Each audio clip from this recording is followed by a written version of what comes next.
Hey YouTube, James from the Wyvern Watch here, and welcome to another deck update. This time, of course, one of my favourites. To be honest, I say that pretty much every time. They're all pretty much my favourites. I understand there's a lot of decks here, but I built them for a reason. But this is potentially one of my more favourite ones out of the 61 decks I currently own. It was also sort of my main competitive deck for a wee while, actually, before I built my Exorcisters.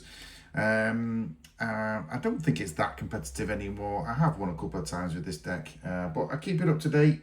Obviously, there's a couple of new Dogmatika cards, and also one or two more on the way. So this is just a quick update. So I'm not going to go through all the effects and everything, but really just wanted to show you how I've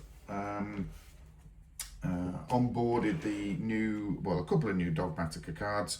But of course, let's start with the Dogmatika lineup. So I still, and don't see any reason why I wouldn't, be playing 3 Ecclesia, of course. These are my ultimate rare ones from OP18. It took me a while to get these together, to be honest with you, but they are absolutely beautiful, and I actually prefer these over the Starlight Rare one, if you can actually see that. Certainly over the Quarter Century one. I think these cards are absolutely fabulous and absolutely not going anywhere other than at 3 of. And then of course there's 2s. Now there's a few 2s, and that's obviously because Ecclesia can search them all out. I've still got the Fleur de Lis here. I still prefer the older artwork, I have to say, not the sort of the newer one that came out in the Chronicles. I have to say, I think I still prefer the OG Secret Rares, but still absolutely cool card, and still a must in my opinion at 2. I have, of course, still got the 2 Maximus. I'm absolutely utilising the extra deck and everything I can do to get those cards into the graveyard, including, of course, Maximus Effect. So we're still running him at 2. But of course, we've now introduced the new guy, Dogmatika Fleur de Lis, the Thunderbolt, which, first of all, let's do a little bit of artwork appreciation here, because that is absolutely stunning. So I'm pretty sure it's Ecclesia, right? Is it Ecclesia? Maybe. Is it? Well, if it's Fleur de Lis, then this is obviously a very different outlook on what Fleur de Lis looks like. But it does look a little bit like Fleur de Lis, I suppose, with the armour on. I suppose the hint's in the name, isn't it? But this is, of course, the secret rare from Dude. The card's absolutely great. I'll read through this the effects, because this is the newer guy to the pack. But during the main phase, if a monster special summon from the extra deck is on the field, quick effect, you can special summon this card from your hand, and which is of course pretty similar to all the Dogmatic cards. And if this card is special summoned from the hand, you can set 1 Dogmatica trap from your deck. It can be activated this turn, and then while your opponent controls a Fusion, Synchro, XYZ or Link monster with 2500 or more attack, you can only use the effects of Fleur de Lis, the Thunderbolt, once per turn. So yes, it's sorry, I've read that quite a little bit wrong. It can be activated this turn while your monster opponent controls a Fusion, Synchro, XYZ or Link monster, and then of course the once per turn effect. So yeah, absolutely, there is an argument potentially for 3, but I've kept it at 2 for now, because I've also integrated the trap, and those 3 cards have basically taken the place of what is it taking the place of? One of the Ghost Girls anyway. I've taken the hand traps out of this. The Ashes are still in here, but those will be coming out when the Chaplain comes along. I'm still playing the one aid in as well. I still like to run more of the names than perhaps most people tend to in a Dogmatica deck, but what I'm not doing, of course, is running any of the ritual side of things. I'm keeping this a light deck, other than the Invoked side of things, of course. But yes, I wanted to sort of keep the OG cards, and the new guy is very much a the new monster is very much a a light variant on the deck, as opposed to sort of the dark ritual variant. It wouldn't be much of an Invoked package if we didn't have, of course, Alistair the Invoker at 3. These are the secret rares from what are they? It's not Shining Victories. It's I can't remember which set it is now, but it doesn't matter. But it's the secret rare ones. I still prefer the OG artwork as well. I'm not really keen on the alt art of that one, but you know, you get the idea. Like I said to you before, these ashes won't be hanging around. As soon as Chaplin comes out, I'm pretty sure that will be a 3 of. If not, it'll be a 2 of, and maybe Thunderbolt to 3. Not entirely sure yet, but at the moment it's an Ash Blossom just for a little bit of interruption. And last monster, I'm still running the Irish Sword Soul. Still love this card. It's a Starlight as well, which is cool, but I still think it works really well in the deck. Okay, so we've also got, of course, 3 Magical Meltdowns in order to get to Alistair the Invoker, and obviously protect him from it, protect the fusion summoning. I've still got, of course, 3 Nadir Servant. These are the OG print, secret rares. But yes, and they were incredibly expensive in order to get these, to be fair, when they first came out. The whole set was pretty much expensive on this one. But yes, Nadir Servant, of course, still at 3. I'm still running the Ultimate Slayer at 3 as well, and just making sure I've got targets for it in the extra deck. Apart from anything else, the artwork's just absolutely stunning. I really, really love this deck. Love this card. I've probably got 3 or 4 play sets of this card now. Depending on the deck, obviously it's very, very useful. I'm still running Invocation at 2. I still don't feel the need for playing a 3rd. We seem to get to it as often as I need it, so you know, no need to sort of clog the deck up with Invocation. Ooh. This may see a change. This is Cosmic Cyclone. I'm still running sort of the spell and trap removal at the minute.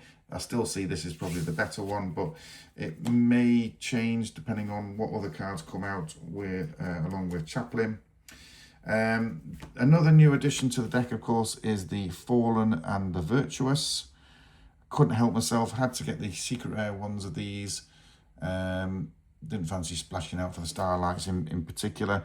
But the Fallen and the Virtuous at 2. So this card is always treated as a branded and Dogmatika card. And activate one of these effects. Bear in mind it's a quick play spell, of course. Send 1 monster that mentions Fallen Albaz from your extra deck.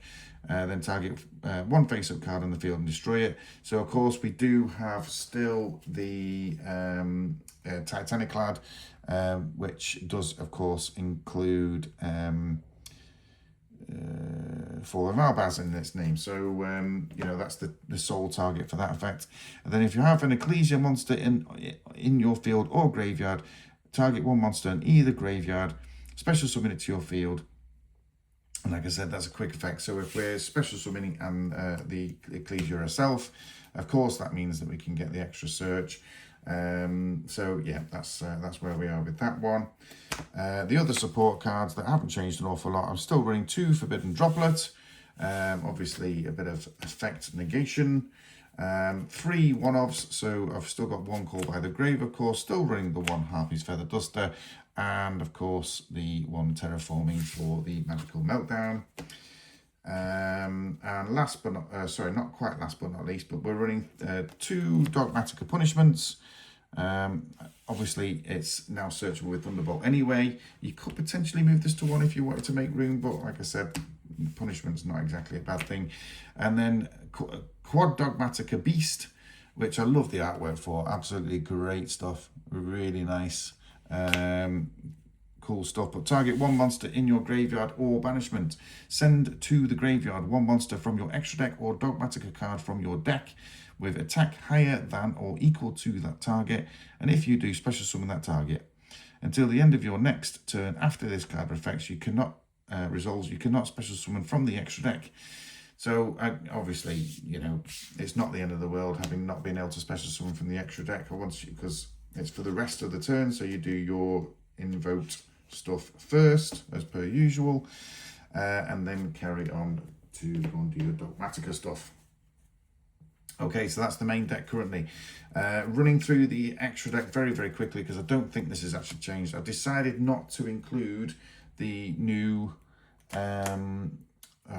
fusion monster, which I can't remember the name of, but you know the guy I mean. I have got a copy of it. It's in my binder, but I just thought it's not better than Titanic Lad, and do I need an extra card that all it does is search out, you know, a Dogmatika card? Not really, not really. So the other options in here are too important for me, so I've decided to stick with 2 Mechabas. I've still got the 1 Purgatrio as well, still find that comes in handy. There is the Titanic Lad. I've still got the Ents, which obviously prove very useful, and of course the Garura, I should say, for the extra draw. Then there's a few links. So we've got the Tribrigade Bucephalus 2, which basically searches out or sends the Garura as well to the graveyard, so I can get the extra the draw. There's 1 Artemis, 1 Salaman Great Almirage, and the Secure Gardener, which of course is the Invoked package to get extra deck and monsters in the grave. Synchro wise, I've still got the Despian Lulu Welef, which again, let's just go for a little bit of artwork appreciation. I've got the mat for this one as well, but it's absolutely cool, that card. Love that. But obviously we're only using it for the extra deck, sorry, the graveyard effect.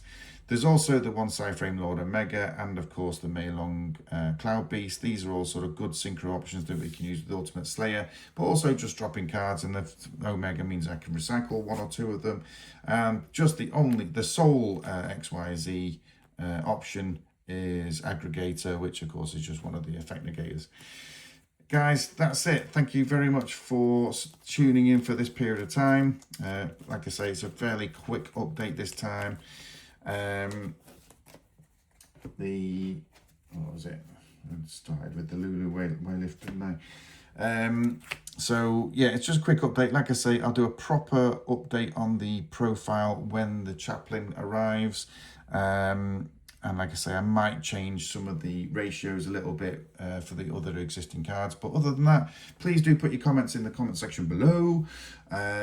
You know, for those Dogmatika faithful, what are your comments on not including the ritual side of things? And are we still happy with the Invoked engine? You know, feel free to let me know.